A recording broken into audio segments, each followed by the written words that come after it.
As you've probably heard this year, for the first time ever, the state is requiring high school students to pass what it calls end-of-course exams or they don't graduate. But there could be an alternative to those tests, and that's exactly what APS's leaders are going to be talking about tonight. So if students cannot pass their exams, they might be able to show their teachers their competency in other ways. APS leaders say students could be allowed to present a portfolio of work to their teachers. Just as an example, the work would have to show that students have mastered what they learned in their classes. APS's leaders tell our Samantha McDonald this move to provide an alternative to the test was actually encouraged by the state public education department, and the reason is to make sure that more students graduate. APS's leaders say they don't anticipate many students not passing the exams in the first place, but it's important to have another option, and they say this could indeed have a positive effect on the graduation rate. Now, we talked to some students yesterday who have to face these high school exams, and they agree with having an alternative test here. It's good to give people a second chance. People graduate high school for different reasons, and some people have different strengths and different weaknesses. Right now, the graduation rate for APS schools is just above 65%. It has gone up significantly in the last couple of years. That board meeting tonight is at 5 o'clock. You are welcome to go. It is open to the public. All right, 5:02 now on this Wednesday morning. Remember back in October, voters approved a plan to put free Wi-Fi along most of Central and Albuquerque, or at least money toward that. Well, now a group wants to go ahead and stop it, but the government watchdog group, the Rio Grande Foundation, says that idea may sound good, but it's really a waste of your money.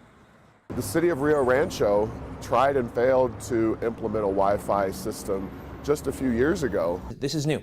This is an onset, and we're excited about it, but we want to be careful and we want to be calculated as we move forward.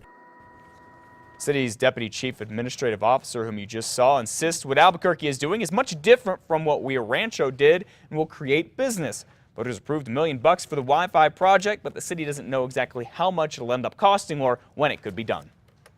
Albuquerque police is looking for the driver of a vehicle that may have hit and killed a pedestrian. It happened last night. Police say it looks like a pedestrian was walking on the road when the vehicle hit and killed the person.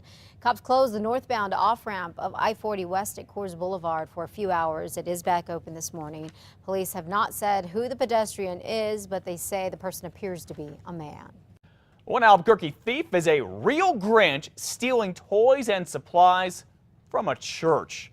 New City Church is a mobile church that has everything it needs for Sunday service loaded into a trailer. A trailer also had dozens of toys in it for charity this weekend. But then on Sunday afternoon, surveillance video we got a hold of shows someone cutting a lock before backing up his red pickup truck, hitching up the church's trailer and driving off. Now, if this isn't bad enough, there's a surveillance video. The same thing happened to the church at this time last year. Everybody is upset by this and hurt by this, but we're going to respond in generosity.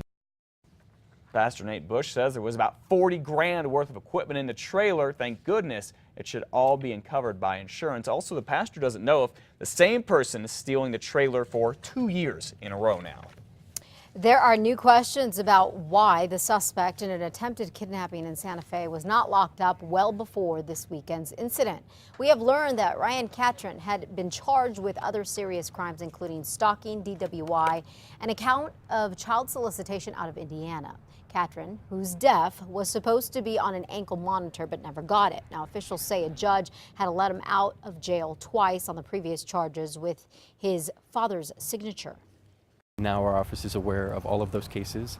We've pieced all of those things together, and we do take Mr. Catron very seriously. Catron allegedly tried to kidnap a woman who gave him a ride after leaving a bar on Sunday in Santa Fe. The victim managed to escape. He was caught a few hours later. A judge yesterday gave Catron a $100,000 cash bond. He is still in jail this morning. Well, 5:05, some good news this morning. It looks like Bernalillo County Sheriff's Deputy Robin Hopkins has started walking again. Christopher Chase shot Deputy Hopkins and 3 Albuquerque police officers in a wild rampage back in October. Deputy Hopkins was shot in the leg at a very crucial part of it, shattering her bones and cutting an artery. There she is in the middle. She's gone through a number of major surgeries. And yesterday, APD tweeted out this photo of her saying that she walked again for the very first time. She's with some military men and women. She has a walker there, but from what I hear, she's doing as well as can be expected. And this week, for the next couple of days, it's your chance to go help out Deputy Hopkins, the 3 APD officers who were shot there, and all men and women who were shot and hurt in a line of duty. We're talking firefighters and police officers. I believe if you go to IHOPS in Duke City, they're going to donate 20% of everything you buy to a fund that's going to help their good. families, because there's been some talk about that her pay and her insurance could be cut in a couple of months because she's technically not working. Governor Yeah, Susana the way the Martinez system has is said right now. she wants to take a look at that system and how there might be a flaw in it and possibly get the legislature to go ahead and fix it coming up in January.